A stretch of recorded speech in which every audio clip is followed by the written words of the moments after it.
First, Trump canceled his Greenland tariffs, so the taco trade came roaring back yesterday. Then Amazon is building a store bigger than Walmart, but it's not for buying, it's actually for returning. And finally, why disappearing hotel bathroom doors are actually a red flag for the economy. Jack, this is T-Boy. Let's hit the 3 stories.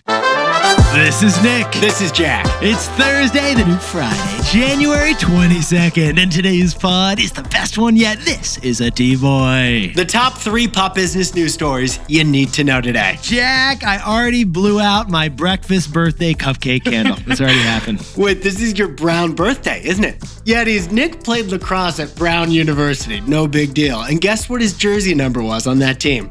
38. Yes. Which is the birthday you're celebrating today. It's your Brown birthday. Let's get to the news. For our first story, Davos was the center of the world yesterday. Heads of state, CEOs, all making world-changing announcements in one Swiss ski town.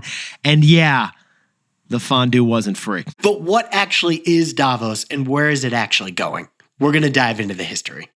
Yeah, it is Davos, the short name for the World Economic Forum, created by Klaus Schwab back in 1971. No relation to Charles, Professor Klaus Schwab believed that, quote-unquote, lasting progress requires cooperation within business, government, and civil society. So Schwab chose Davos, a ski enclave nestled in the Swiss Alps because, well, private jet pilots, they already knew the route. Over time, Davos became an offsite of the rich and powerful to make deals and determine the winners of the future. At least that's how it seemed from the outside. Which is why every big tech company set up glitzy parties, sponsored events, and has a 7-minute walk become a 45-minute Escalade security convoy. Salesforce alone has a building that's called the Davos Agentic Innovation Center. Okay, but Jack, I'm sorry, not to be confused with Salesforce's lodge at Davos as well. Which is across the street from the Salesforce Chalet, which is also at Davos this year. Yeah, they say the Rolexes feel better when you get them fresh from the factory next door, Jack. Zuckerberg is probably at that chalet, showering some prime minister with champagne so he doesn't regulate Instagram. That's what happens at Davos. Add it all up, and that's why we call it Burning Man for billionaires. Jack, don't forget the dress code, by the way.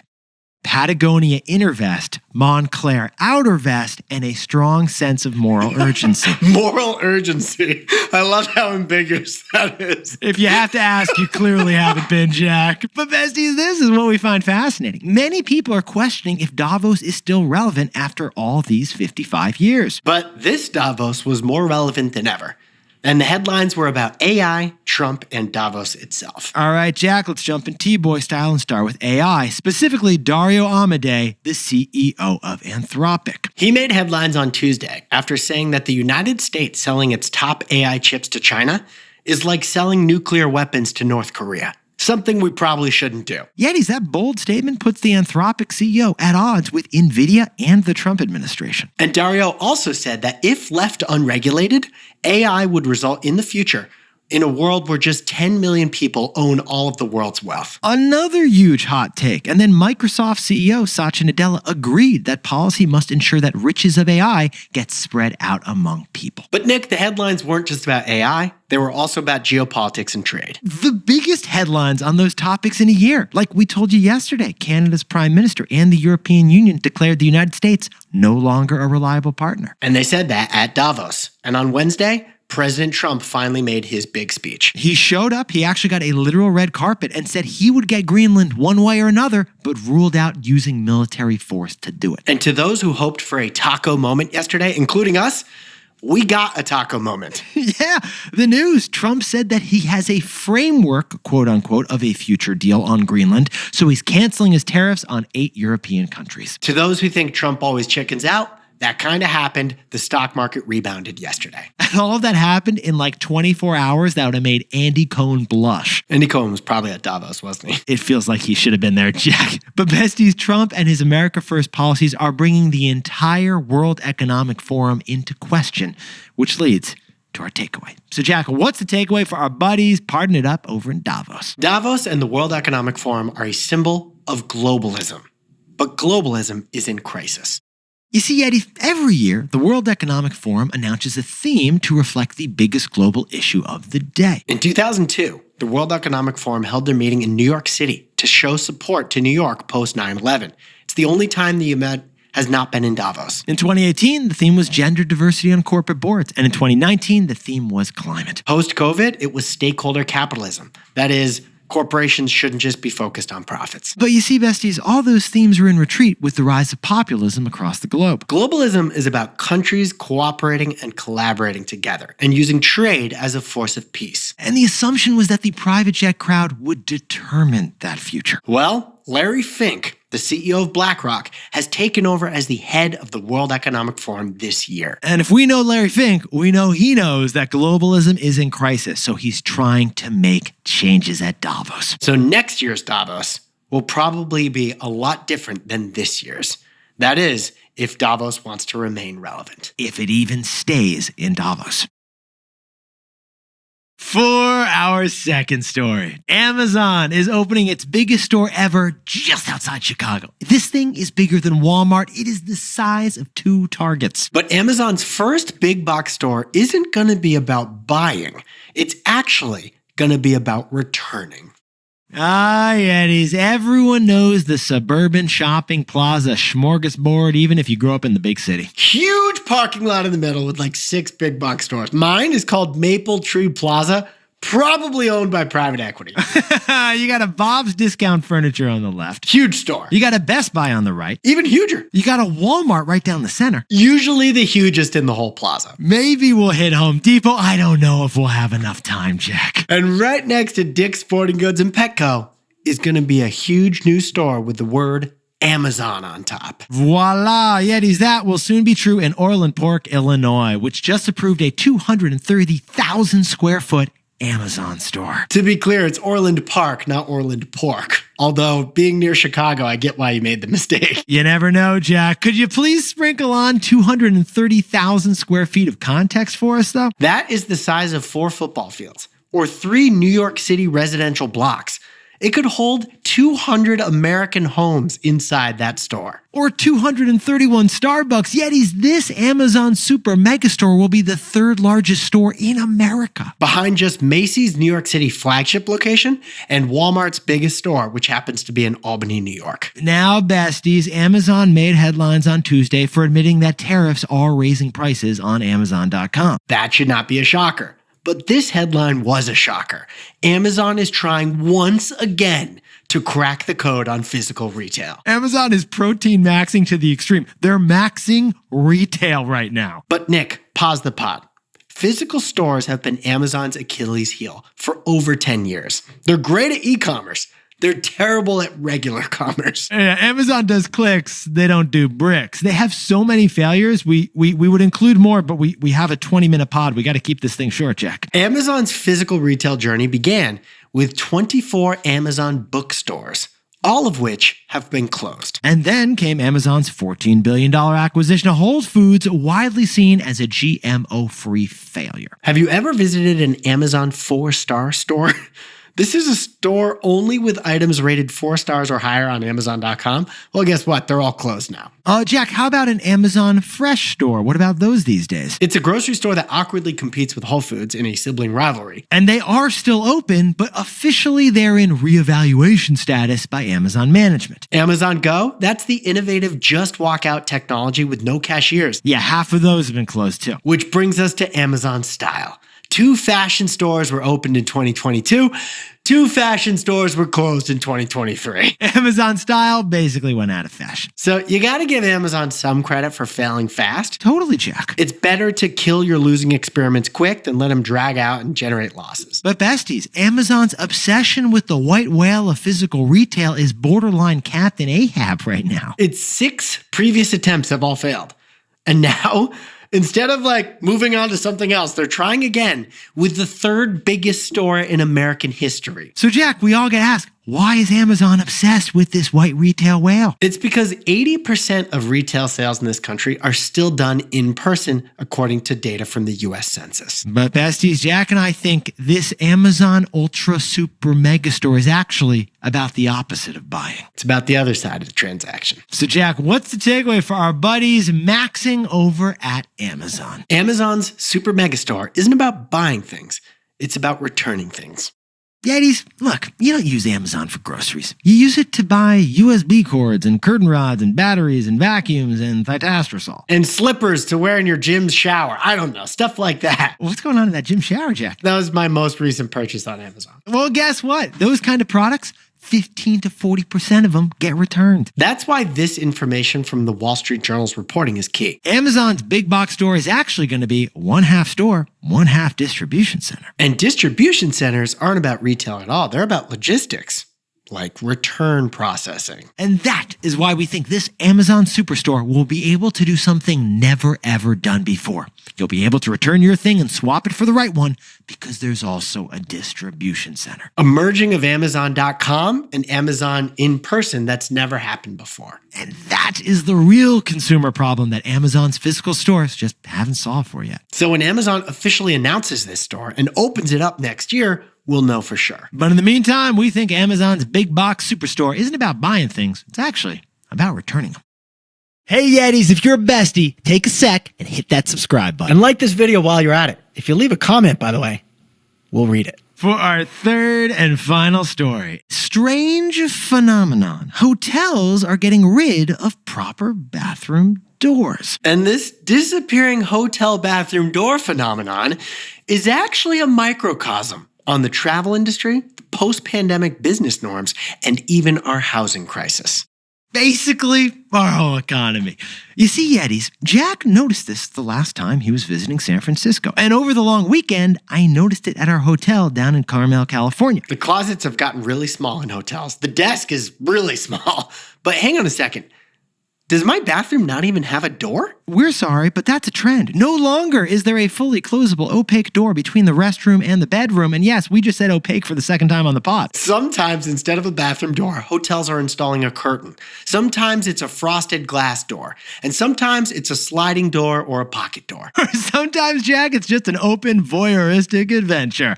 Honey! Turn up the volume because I have to go to the bathroom. Door no more. To save money, hotels are now eliminating proper bathroom doors. It's a fact. That's the trend, which means there's nothing to contain the noise, the view, or the smell of your BMs. So besties, Jack and I got curious. We jumped in T-Boy style, and it all begins with the Wall Street Journal and one woman who was horrified. Well, she was horrified because she booked a hotel room for herself and her dad, 2 twin beds.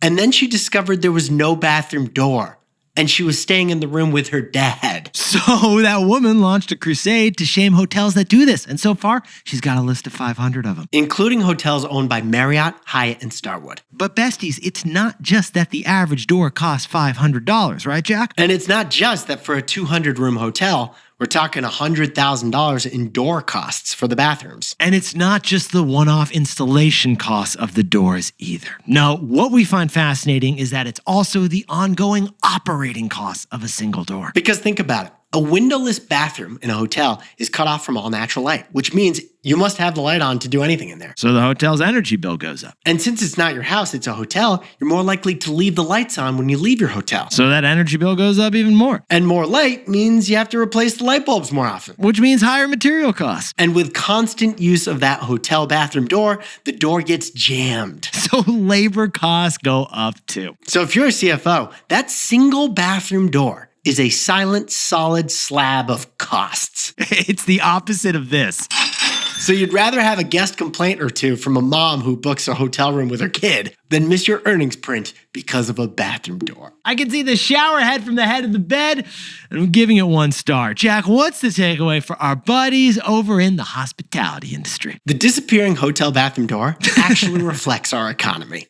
Yeah, it's not just the microeconomics of a door on the P&L statement, it's also the macroeconomics of that door. The reason hotels are going to such lengths to save money on bathroom doors is that business travel is not back. Look, while leisure travel is all-time high right now, business travel still below pre-pandemic levels. Another reason for the disappearing bathroom door at hotels is regulations. That's right. The ADA, Americans with Disabilities Act, requires wide doors, which require a big space to swing open, but not having a door avoids that. So this story is about so much more than an 80-inch wooden frame that is a door. That is right, Jack. The disappearing hotel bathroom door is a microcosm of travel, of post-pandemic business norms, and of our construction red tape. tape. And on the importance of bringing an eye mask and earplugs anytime you travel.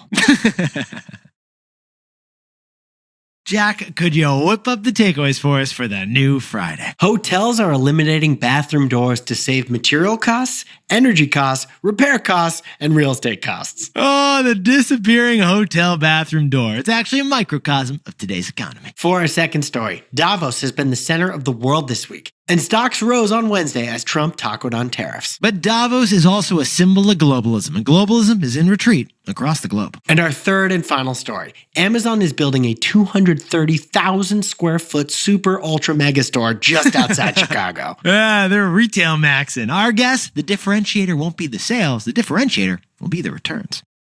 But besties, this pod's not over yet. Here's what else you need to know today. First, the company behind the Las Vegas Sphere is building another one in Washington, D.C. It's a sequel. It is a sequel. Yeah. The Sphere is a giant performance venue shaped like a sphere with screens on the inside and on the outside. Okay, but this D.C. one, it's going to be smaller. They call it a mini sphere. We call it a hemisphere. It should be called a hemisphere. It's got 6,000 seats instead of 18,000 in Vegas. And by the way, Sphere is actually a publicly traded stock worth $4 billion, and they're making another big one over in Abu Dhabi in the Middle East. Second, according to Bloomberg, the newest user of artificial intelligence is college admissions offices. That's right. Admissions officers are using AI to read your essays, review your transcripts, and see who you are. The goal is to speed up the application process so that they can let you know if you got in like December instead of waiting until April. But here's the plot twist. Colleges are also using AI in the application process to make sure you didn't use AI in the application process. So OpenAI has found a way to sell AI that will make sure that students didn't use OpenAI's AI. And finally, wouldn't it be nice if you got refunded for tickets when your team loses the game? Well, that's happening. Because Man City, a top-tier football club in England, had to travel all the way to the Arctic Circle to play a club up in Norway. An epic Champions League game, but then Man City shockingly lost to a much lower team 3-1. It's a cool thing about European soccer. You can play against a team completely at a different level than yours. Well, Man City was so embarrassed they're refunding fans for their tickets and for their travel. Now time for the best fact yet, which, because it's my birthday, I whipped up a little surprise for you in this one. You ready for this, Jack? It's a T-Boy tradition. What do you got, Nick? Jack, you know, I always like a good theme for my birthday, host the party you wish you were invited to. And this year, it's a tiki bar, a Polynesian theme called the Tonga Room, this crazy place in San Francisco. Yeah, it's in the Fairmont, which is the same hotel that Sean Connery stayed in the movie The Rock. So it's a classic. Well, I got curious about tiki bars, Jack. Turned out the tiki bar surged in popularity after World War II because American soldiers returned from fighting in the Pacific. Makes sense. But it also turns out that the Mai Tai tiki cocktail, the one made with rum, was also invented in the Bay Area. And do you know why this cocktail is called the Mai Tai? Wait a minute. The Mai Tai is a cocktail that was invented in the Bay Area of California? Well, it's because a visitor from Tahiti tried the Mai Tai cocktail and said the words, Mai Tai Roa Ai. And do you know what that means in Tahitian, Jack? No. Out of this world, the best one yet. You're kidding me. The Mai Tai, it basically is a Polynesian term for the T-boy. What are the odds of that, man? Okay, let me tell you. At every one of our live shows this year, we're going to go to the after party, and that's got to be like the house drink. Besties, Mai Tai Roa Ai. Amazing. Yetis, you're looking fantastic over there, Jack. Thank you for looking fantastic and remembering the fourth quarter birthday. I appreciate it, man. Dude, happy birthday, man. I can't wait to see you in person so I can give you a gigantic bear hug. Well, Jack, you know what I wished for on that breakfast cupcake candle? What?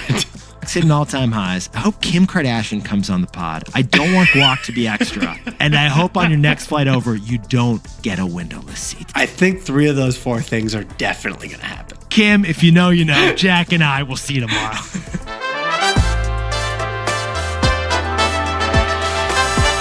And before we go, a happy birthday to all the other 22ers out there. Madeline Sillinger is turning 9 years old. Jack, she's over in Brooklyn. She's on the way to school, and this is her best birthday yet. Happy birthday to Royce Yasseville, who's listening on the way to school but in Berkeley. And Melody Bryant, enjoy the best birthday yet down in Nashville, Nash City. Happy birthday to John Lupke, who's pickleballing in Charlotte right now to celebrate. And Brandon Leck celebrating a fantastic birthday over in Springfield, Illinois. Happy birthday to the best girlfriend yet, Akoli Vangala in Seattle. And Issy Sampson, happy birthday down in Sugarland, Texas. And happy birthday to Devin L. Devmeister McLaughlin, who's turning 31 in New York City. And a shout out to Katie and Derek Borelski with their son Nolan, who are celebrating Katie's birthday down in Denver. And a big shout out to Rihanna Singh.